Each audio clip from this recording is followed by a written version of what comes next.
Complete the table and use the results to estimate the limit. We want to find the limit as x approaches 0 of x over the square root of x plus 1 minus 1. We want to find the limit as x approaches 0. This means that we don't care at what is happening at exactly 0. We care about what's happening to the left and to the right of 0. So with this table, we have a few values to the right of 0, and then we have a few values to the left of 0. If we evaluate these x values with the function, we are able to see what the function might be doing close to 0. First, let's start with x equals negative 0.01. And our function will just be the expression that is after the limit. So we have that f of x is equal to x over the square root of x plus 1 minus 1.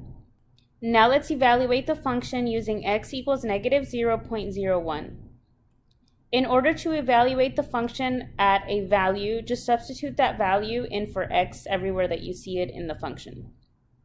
Now type this into your calculator, and let's round to 5 decimal places, and we get 1.99499.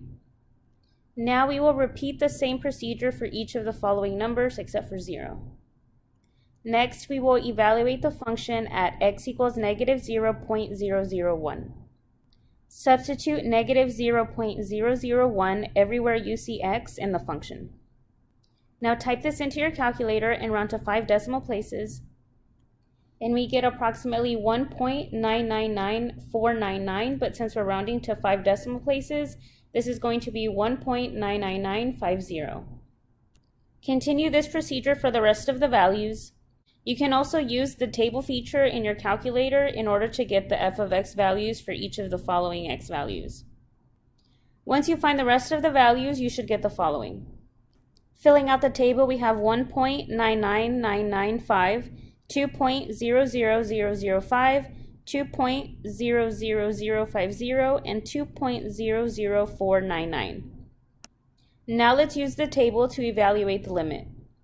We want to find the limit as x approaches 0, so that means we're going to go from further away from 0 and then get closer to 0 from both sides. So from the left side, we're going to go from negative 0.01 to negative 0.0001. And then from the right side, we're going to go from 0.01 to 0.0001. So notice that as we are approaching 0 from the x values, our function values are getting really close to 2. So this limit as x approaches 0 is 2. Remember that with limits, we don't care what is happening at the exact x value, so we don't care what's happening at exactly x equals 0. We care about what's happening to the left and to the right of x equals 0. So the limit as x approaches 0 of this function is 2. Now let's use the graph of the function to compute the limit.